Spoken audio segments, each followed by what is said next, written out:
नमस्कार दर्शकों, किसान एवं पशुपालक भाइयों, स्वागत है आपका हमारी खेती हमारे पशु यूट्यूब चैनल और फेसबुक पेज पर। किसान साथियों, आज मैं आपसे एक बहुत ज़रूरी जानकारी साझा करना चाहूँगा, जिसमें अपनी फसलों पे बारिश का कितना प्रभाव पड़ता है और किस प्रकार से पड़ता है। आज का जो मेरा विषय है वो विषय है गेहूं पे बूंदाबांदी का क्या प्रभाव पड़ता है। समय के साथ साथ हर फसल पे मौसम की गतिविधियां अलग अलग प्रकार से प्रभाव डालती हैं। अगर मैं इस समय गेहूं की बात करूं तो गेहूं पर अगर बारिश या बूंदाबांदी फरवरी, जनवरी, दिसंबर या नवंबर इन महीनों में होती है तो उसका अलग प्रभाव पड़ता है। अगर बूंदाबांदी मार्च या अप्रैल के महीने में होती है तो अलग प्रभाव पड़ता है। ये आपके लिए शायद छोटी सी जानकारी लग सकती है, लेकिन ये बहुत गहन विषय की बात है। बहुत से मेरे किसान भाई ऐसे हैं जिनको ये बात समझ में नहीं आएगी कि हमारी फसलों पर हल्की बूंदाबांदी क्या प्रभाव डालती है, क्या हमें इससे लाभ होता है या हानि होती है, क्या होता है। ये जो वीडियो है, मैं इस वीडियो के माध्यम से ये तमाम जानकारी आपसे साझा करना चाहूँगा कि हमारी फसलों पर हल्की बूंदाबांदी का क्या प्रभाव पड़ता है। इस समय आपने देखा है कि बहुत से पश्चिमी विक्षोभ आ रहे हैं, हर दूसरे तीसरे दिन बूंदाबांदी हो रही है। अच्छी पर्याप्त बारिश कम देखने को मिलती है, लेकिन बूंदाबांदी ज़्यादा एरिया में हो जाती है। तो इसका हमारी फसलों पर क्या प्रभाव पड़ेगा, विशेष तौर से गेहूं की फसल पर।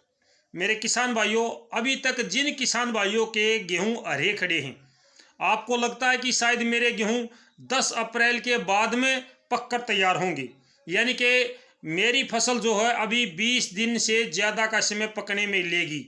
अगर उसके ऊपर बीच में मौसम में 20 दिन से पहले अभी जो बीच में समय बचा है हमारा 20 दिन का, तो इस बीच में अगर हमारी फसलों पर हल्की बूंदाबांदी हो जाती है और उसके बाद में मौसम साफ हो जाता है, तो हमारी फसल जो 20 दिन में पक के तैयार होने वाली थी वो 12 दिन में या 15 दिन में पक के तैयार हो जाती है।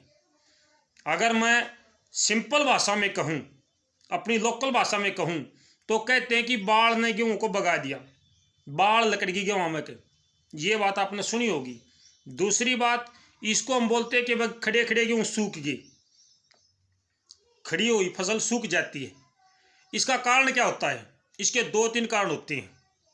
हल्की बूंदाबांदी, अगर आपकी ज़मीन अक्षारीय है, उस पर हल्की बूंदाबांदी हो जाती है तो ज़मीन के अक्षार ऊपर आ जाते हैं और पौधे को ये अक्षार, ये पीएच मान बढ़ी हुई ज़मीन पौधे को भोजन नहीं देती, पौधा इसमें से भोजन नहीं निकाल पाता, जिसकी वजह से पौधा भूखा रह जाता है और वो मर जाता है, सूख जाता है। अगर आपकी ज़मीन बिल्कुल ओके है, उपजाऊ है, अच्छी प्रकार से कोई कमी नहीं आपके खेत में, उस पर भी इसका प्रभाव पड़ता है। उसका भी कारण होता है। हल्की बूंदाबांदी होने के बाद में अचानक से मौसम साफ होता है और तेज और चमकदार धूप हमारी फसलों को मिलती है, जिससे जो हमारी फसलों के ऊपर इस धूप का प्रभाव पड़ता है। पहले मौसम ठंडा होता है, जैसे कि इस समय सुबह शाम की ठंड है, दिन में थोड़ी सी गर्मी है। ये मौसम बिल्कुल ठीक हमारी फसलों के लिए। इसमें जो गेहूं पकेगा वो एक नेचुरल तरीके से पकेगा।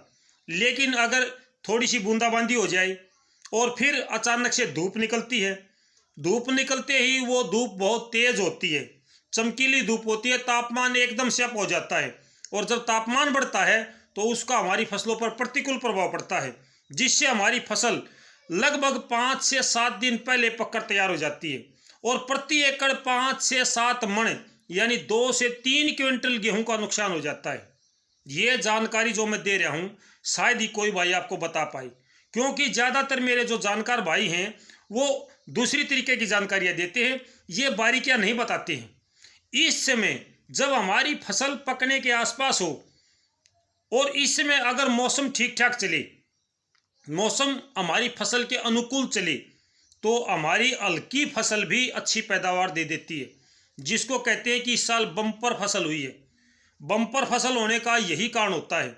हर साल किसान मेहनत करता है, हर साल अपने खेत में खरपतवार नाशक दवाइयों का प्रयोग करता है, खाद पानी समय पर देता है, अच्छी प्रकार से देखभाल करता है, लेकिन हर साल एक जैसी फसल क्यों नहीं होती? उसका यही कारण होता है कि उसके मौसम परिवर्तन जो है, जो मौसम का बदलाव है वो हमारी फसल को प्रभावित करता है, जिससे किसी साल प्रति एकड़ 2 से 3 क्विंटल गेहूं की फसल ज़्यादा निकल जाती है, किसी साल 2 से 3 क्विंटल कम निकलती है। ज़्यादातर हम दोष देते हैं कि सर्दियों में इस बार कोहरा धुंध कम गिरी है, इस वजह से हमारी फसल कमज़ोर रही है। ऐसा नहीं है।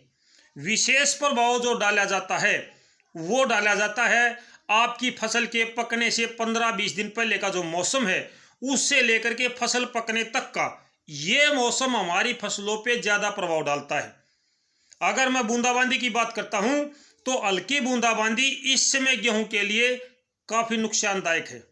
हमारे गेहूं खड़े खड़े सूख जाते हैं, हमारे गेहूं समय से पहले आ जाते हैं, बाढ़ इनको भगा देती है, बाढ़ इनके अंदर से निकल जाती है। हम देसी भाषा में कहते हैं हवा निकल गई इनके अंदर से।